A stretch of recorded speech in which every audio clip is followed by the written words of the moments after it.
Dengan seperti itu kepercayaan masyarakat meningkat. Ya toh, naik kelas B juga meningkat. Ditambah lagi UHC, tambah meningkat. Nggak bisa lagi rumah sakit ini, harus pindah.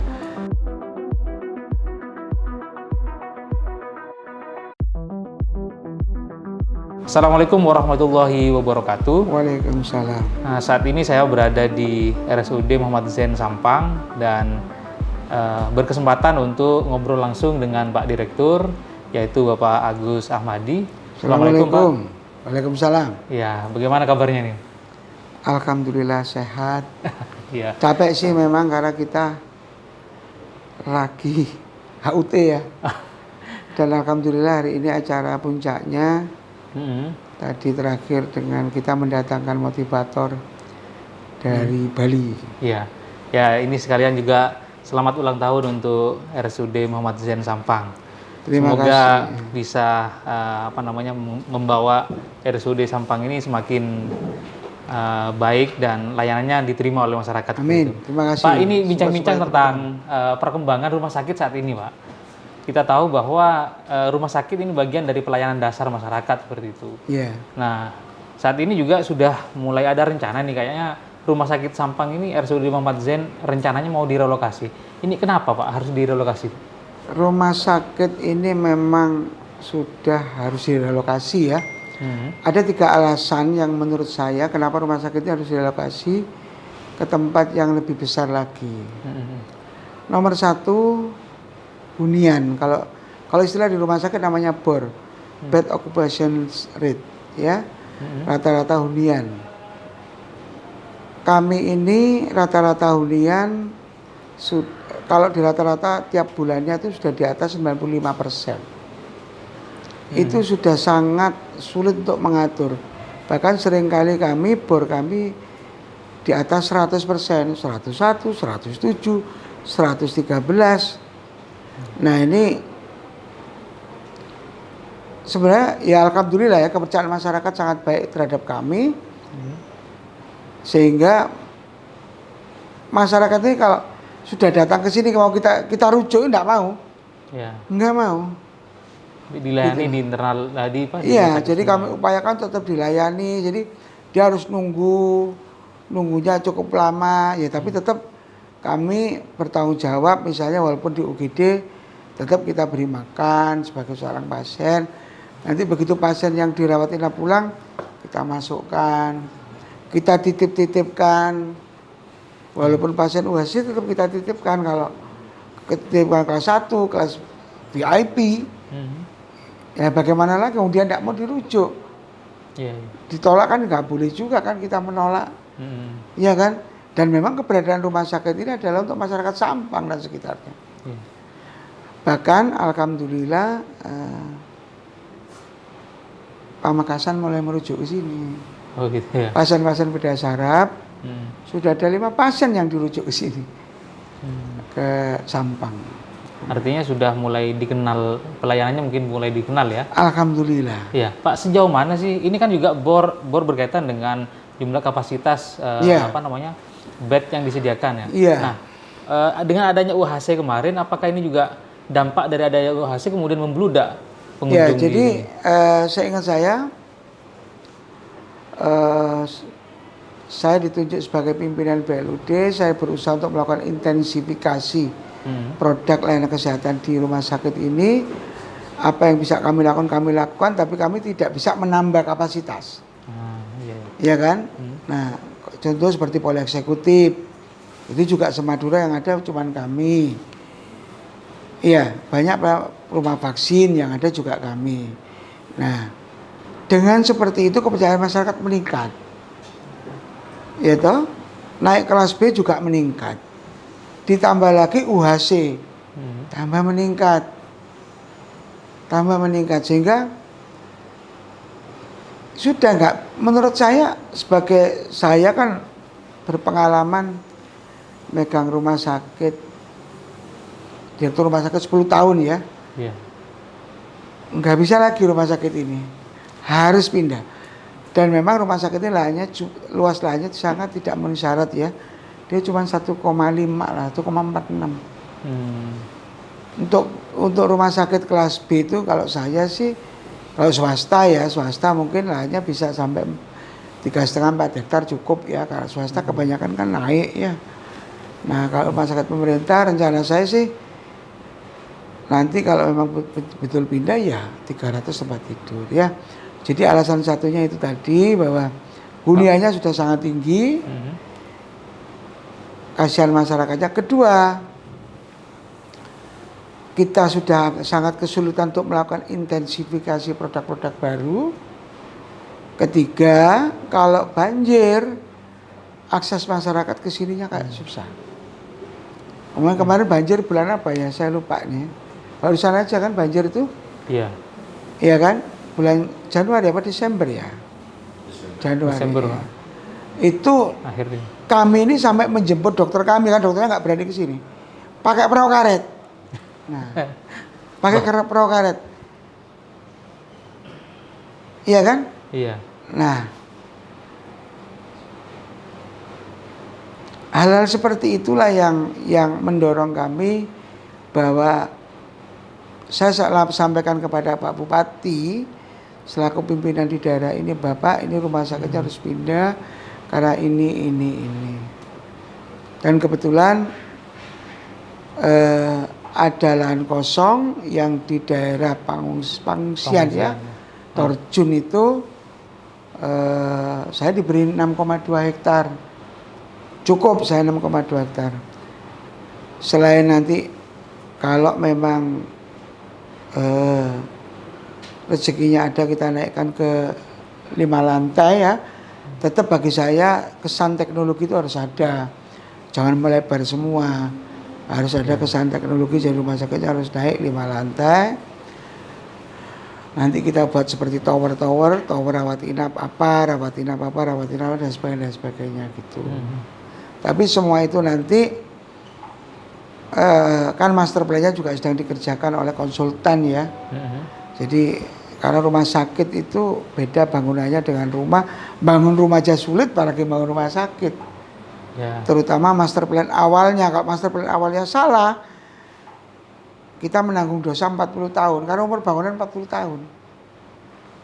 Kita menanggung dosa nanti. Nah, saya tidak mau.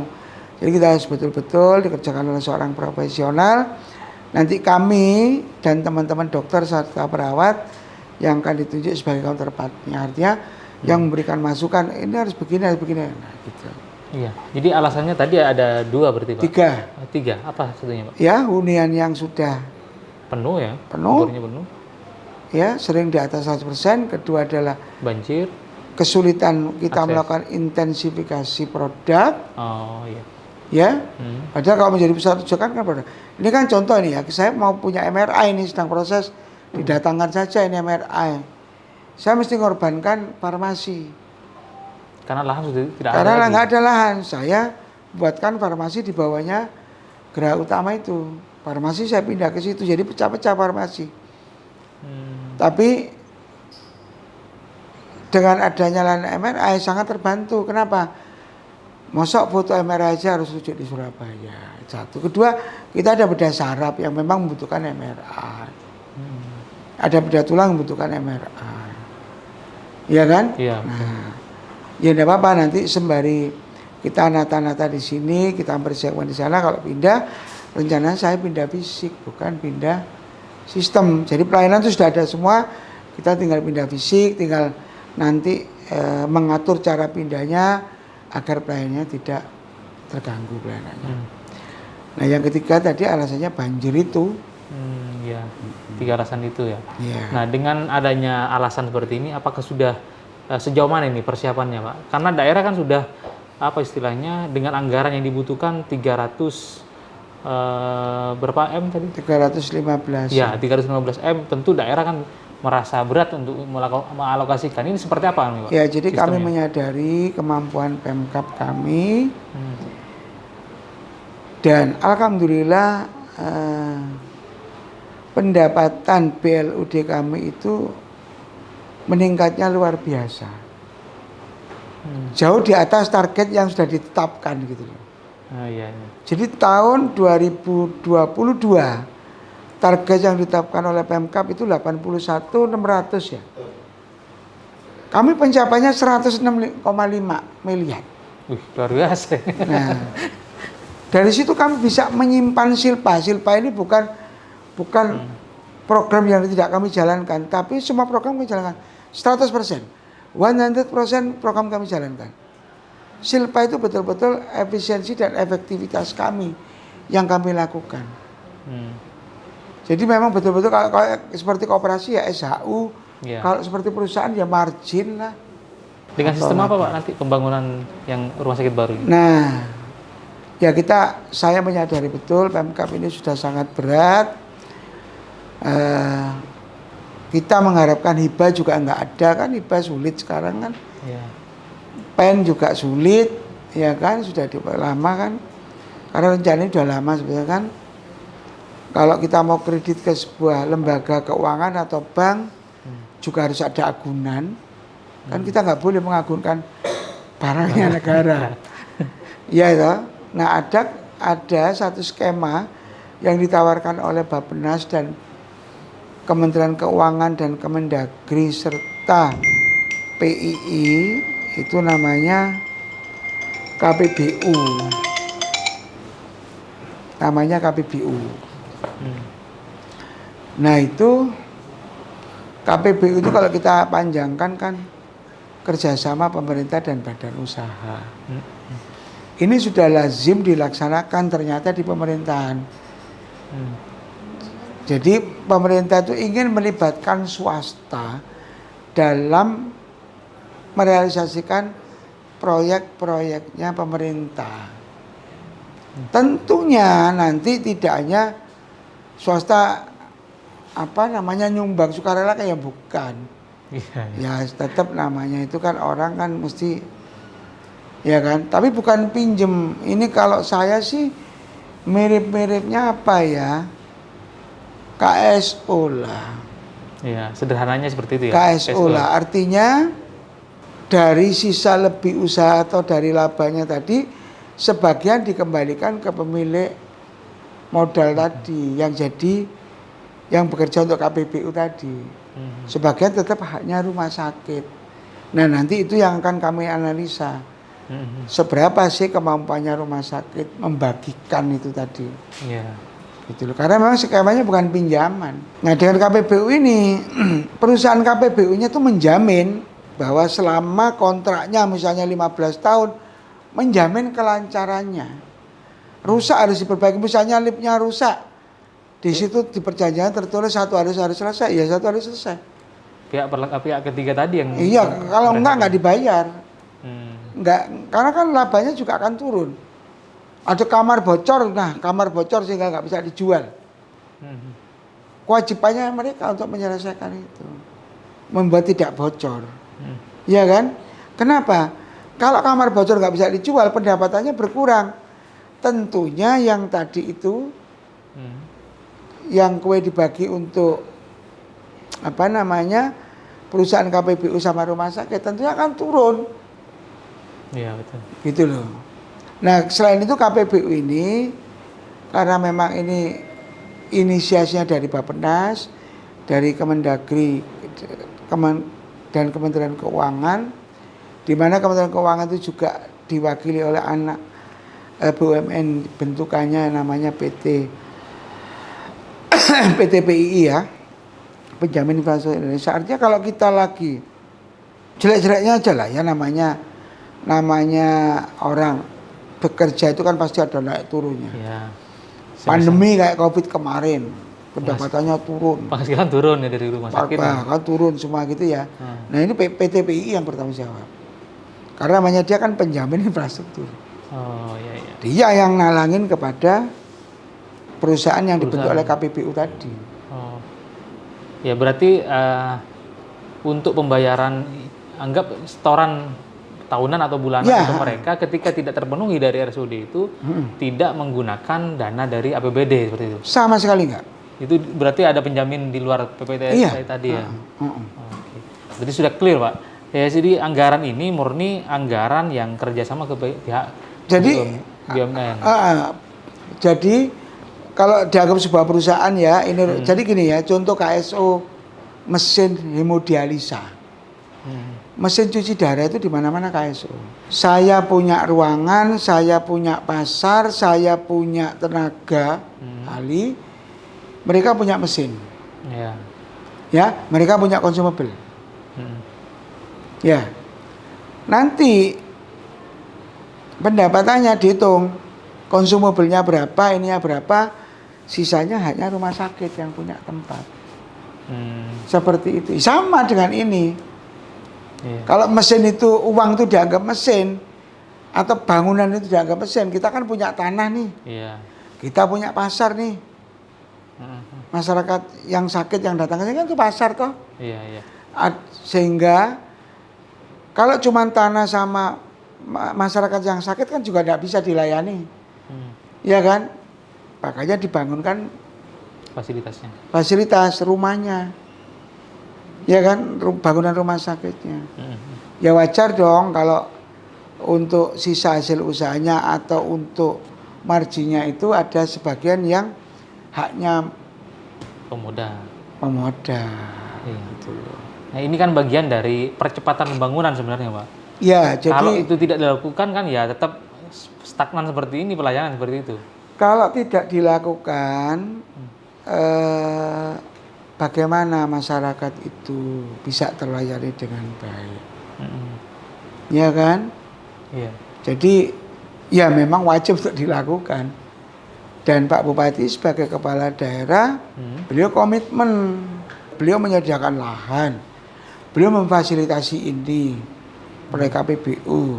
Pak, sejauh mana sekarang perkembangan proses di PKPBU ini? Oke, kalau sejauh mana kami sedang misalnya nih untuk master plan sedang berproses untuk dibuat. Ya, tapi belum ketemu lagi kan dia nyusun dulu, nanti ketemu kita kurangnya apa, lebihnya dan sebagainya. Studi kelayaan untuk rumah sakit sampai bisnis plan-nya.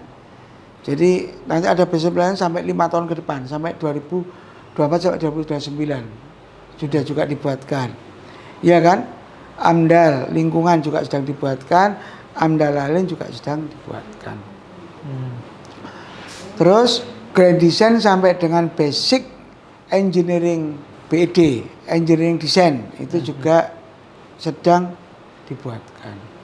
Harapan saya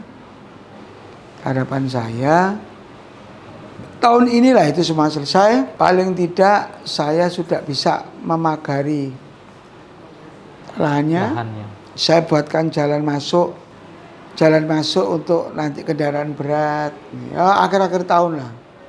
Sehingga awal tahun ini sudah bisa diterima. Sudah bisa dijalankan.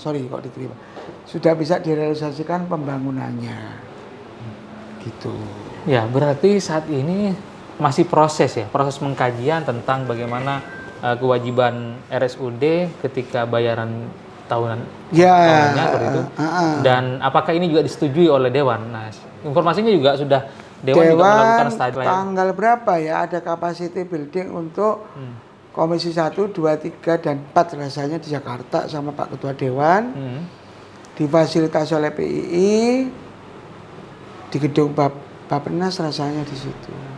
Di situ ada Bappenas, ada PII, ada Kemendagri, ada Kementerian Keuangan. Termasuk yang anggota Dewan tadi ya. Ada 15. Ada informasi Pak yang tersampaikan dari perkembangan saat ini. Apakah kemudian ini lebih condong diterima oleh anggota Dewan, disetujui untuk program PKPBU? Insya Allah sih diterima ya. Dan logika saya kalau nggak diterima solusinya apa kan gitu. Iya benar. Iya kan, solusinya apa? Nggak pindah, ya sudah menyulitkan kayak begini kan gitu ya. Jadi menurut saya memang Allah menunjukkan bahwa itulah jalan yang terbaiknya dengan KPBU. Jadi saat ini minta dukungan anggota legislatif juga untuk mensukseskan program ini berarti Pak? Kita memohon doa dan supportnya masyarakat Sampang untuk proses relokasi ini. Toh ini untuk masyarakat Sampang, bukan untuk saya, apalagi untuk Pak Bupati kan gitu ya. Ya lagi-lagi bicara rumah sakit ini tidak hanya berbicara bisnis, tapi bagaimana melayani masyarakat Iya. seperti itu kan, Pak. Heeh. Yang dibutuhkan ini adalah pelayanan terbaik kepada Iya. masyarakatnya seperti itu. Iya. Bagaimana kan bisa melayani terbaik kalau tempatnya nggak ada? Nah itu yang susah, Pak. Bagaimana kan bisa mengurangi angka rujukan kalau fasilitasnya nggak ada? Iya. Ya kan? Dengar-dengar juga ini kan akan menjadi rumah sakit rujukan di Madura nih. Nah itu Gimana itu? itu kan sudah kita Cita-citanya mulai. kan tinggi nih. Kira-kira gambarannya seperti apa yang fasilitas yang akan dilayani di rumah sakit tersebut? Ya, jadi dengan bedah saraf kita sudah mulai Pamekasan merujuk ke sini. Itu rasanya kok hampir nggak pernah Pamekasan merujuk ke sini. Langsung ngetol ke Surabaya berarti harusnya, Pak. Ya, bukan, karena ya nggak layak kan dari sini. Oh, Masih iya. tinggi Pamekasan kan gitu. Oh. Tapi kemarin ini ada 5 pasien sini bedah saraf. Nah, ya toh. Kalau Sumeneb Kaliangat sudah ke sini. Biasanya kalau patah tulang gitu ya, sering sini, Pak. Sini ya, ya kan? Eman toh. Iya, iya. Ya kan? Kita ini punya demografi yang sangat bagus di mana kita bisa mencegat mereka supaya tidak ke Surabaya gitu loh. Ya, Ya, tidak kredit ya. Iya kan? Di Surabaya tidak kredit. Surabaya pun juga antri loh, kasihan juga kan. Selain antri juga biayanya banyak, mereka transportnya juga besar loh, iya kan? Betul, betul. Nah, jadi ya ayolah kita sama-sama bahu membahu, ya kan? Saling mensupport, saling mendoakan, mendorong agar justru proyek ini harus secepatnya dilaksanakan. Ya, betul. Nggak bisa menunggu lama-lama lagi, mau apa gitu loh. Iya toh. Ya tentu kan tinggal nunggu proses saja, Pak. Ya. Penghitungan bagaimana kemudian Ya. dibilang Ya. ke pihak PPTI tadi, kemudian juga kajian dari hasil kajian tadi. Nah, mungkin ini Pak juga, Pak. Bagaimana komitmen Bapak selaku direktur untuk oke lah ini seandainya misalnya nanti jalan program pembangunan RSUD baru ini, yang terpenting kan di rumah sakit itu tidak hanya fasilitas, Pak, tapi juga pelayanannya. Nah, caranya seperti apa nih kira-kira mengatur pelayanan yang sudah oke, memang bangunannya sudah oke misalnya. Tinggal pelayanannya saja nih kepada masyarakat. Jadi saya ini kan mengikuti konsep rumah sakit modern. Rumah sakit di sini itu sudah mengurangi kertas. Kartu rekam medis itu nanti semuanya akan bentuknya digital. Tanggal 6 kemarin sudah Pak Kati sudah mulai dijalankan. Ya kalau jalan pertama apa ya, masih kagok, masih Kurang anu ya terbiasa. biasa lah. Kurang terbiasa, Pak. Ya kan, tapi kalau sudah dijalankan kan menjadi biasa. Ya toh. Nanti itu semua serba digital, e-resep dan sebagainya. Ya kan, itu rumah sakit modern. Orang sebenarnya kalau pendaftaran antrian online itu kalau masyarakat mau daftar, mas-masnya ini mau daftar gampang, dari HP bisa daftar, nanti akan terjawab. Silakan datang jam sekian. Nggak perlu nunggu lama-lama di sini. Nunggunya di rumah, di jalan atau di kantor. Waktunya nanti datang sesuai dengan jam perjanjiannya. Kan begitu. Itu sudah kami laksanakan. Ya kan? Nah, selain itu program kasar saya di 2023 ini pendapatan saya harus 133,8 miliar. Dengan silpa 25 miliar. Nanti di 2024 ada sekian kok, saya lupa. Tapi saya ingat silpanya 48 atau 47 sekian miliar. Ya kita harus begitu, kalau enggak kita nggak bisa pindah. Bisa dari mana gitu loh. Iya kan? Iya betul. Nah, gitu. Jadi nomor 1 kita nggak membebani Pemkab. Ya kita tidak bisa pinjam bank. Termasuk pinjam SMI juga nggak bisa. Karena SMI itu rasanya cuma 7 tahun. Oh, kalau ini bagaimana? Berapa tahun kok biasanya? Loh ini bisa 20 tahun, bisa 25 tahun bisa. Ya kan? Ya. Kalau saya sih mending ayolah cepet-cepet aja 15 tahun. Biar enggak bisa mengembangkan yang lain dulu. Ya kan? Ya. Setelah ini saya kan bisa mengembangkan, nambah ini. Nih, siapa tahu dengan itu duitnya sendiri kumpul. Ya kan? Mengumpulkan silpa sebagainya kan bisa. Bagi saya di dunia ini tidak ada yang tidak mungkin. Cuman Quran sama hadis yang tidak mungkin dirubah. Yang lain bisa. Nah, ini saya pengen tahu, Pak. kelebihan dan kekurangan dari adanya program ini? Ya itu tadi ya, kalau kita pinjam apa dan sebagainya harus ada agunan. Tapi pinjaman yang pemerintah pen dan sebagainya itu sudah sangat sulit. Ya kan, pemerintah juga sedang persiapkan untuk IKN. Iya. Itu Terkuras habis. 1.400 triliun. Ya berarti kelebihannya adalah tidak ada agunan ya. Ya tidak ada Nggak ada agunan. Terus Tidak membebani APBD. tidak membebani APBD. Penjamin ketika misalnya tidak memenuhi syarat. Ada penjamin. Ada penjamin Pak ketiga nanti untuk menalangi bulanannya lah. untuk Iya, tentunya cicilannya PI kan tidak sebodoh itu kan. Ah. Iya kan? Oh iya. Mesti kalau dia mau jamin kan dia juga hitung betul. Bener nggak sih RSMC itu mampu? Iya kan? Iya, iya. Bener nggak sih RSMC itu kalau kinerjanya bagus? Kan dia mesti seperti itu. Iya kan? Oh, dia juga berhitung betul gitu loh. Iya. Kalau dia ngomong berani menjamin, nah berarti kan kita dianggap sehat kan. Iya. Bisnisnya bisa, bukan kalau ngomong bisnis antar disalahin ya. Artinya pelayanan masih jalan, operasi jalan. Ya kan, sehingga ngumpulin silpanya juga jalan kan gitu. Menurut Pak Dir, optimis sampai berapa tahun bisa? Saya insya Allah kalau 15 tahun, insya Allah. Bisa Ya. terpenuhi ya? Ya. Asalkan situasi normal Pak. Kalau mau 20 tahun ya lebih kecil lagi lah nanti. Cicilannya tidak Pembagian tidak itunya besar. kan.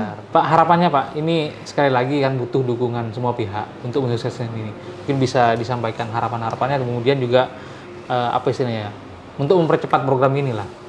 Jadi karena Pak Bupati kita ini sudah sangat komit dan mendukung untuk perbaikan layanan kesehatan di masyarakat, termasuk relokasi rumah sakit ini, dan DPR juga sudah mendukung.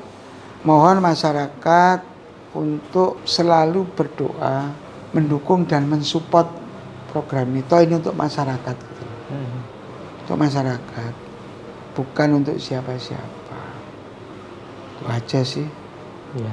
Kapan kita punya rumah sakit bagus kalau kita ini terjelek loh di Madura rumah sakitnya malu sakjane. Terjelek kita, ayo ke Sumeneb bagus loh. Walaupun dia sekarang kelasnya masih di bawah kita, dia kan C, kita ada B, tapi visinya kita terjelek. Secara fisik jelek Pak, tapi yang terpenting pelayanan Pak. Hah? Yang terpenting pelayanan berarti. Nah, sekarang ini kan saya lagi noto pelayanan, memang saya buat sebaik mungkin. Iya, iya. Biar nggak ribet teman-teman, nggak ribet masyarakat, nggak ribet. Kami anggap bahwa pelanggan yang datang itu adalah sahabat kami. Ya terima kasih banyak Pak atas waktunya ini ya. Iya. Mungkin di lain waktu kita akan juga bincang-bincang lagi seputar tentang pelayanan kesehatan di Iya. Sampang seperti itu. Terima kasih banyak. Terima kasih teman-teman yang sudah menonton video ini. Kita berharap juga Rumah Sakit Muhammad Zain di Sampang ini ya benar-benar terwujud dan memang dirasakan betul manfaatnya oleh masyarakat kita, khususnya masyarakat Sampang dan Madura pada umumnya seperti itu. Terima kasih Pak Dir. Akhirul kalam, wallahul muwaffiq ila aqwamit thoriq. Wassalamualaikum warahmatullahi wabarakatuh. Waalaikumsalam.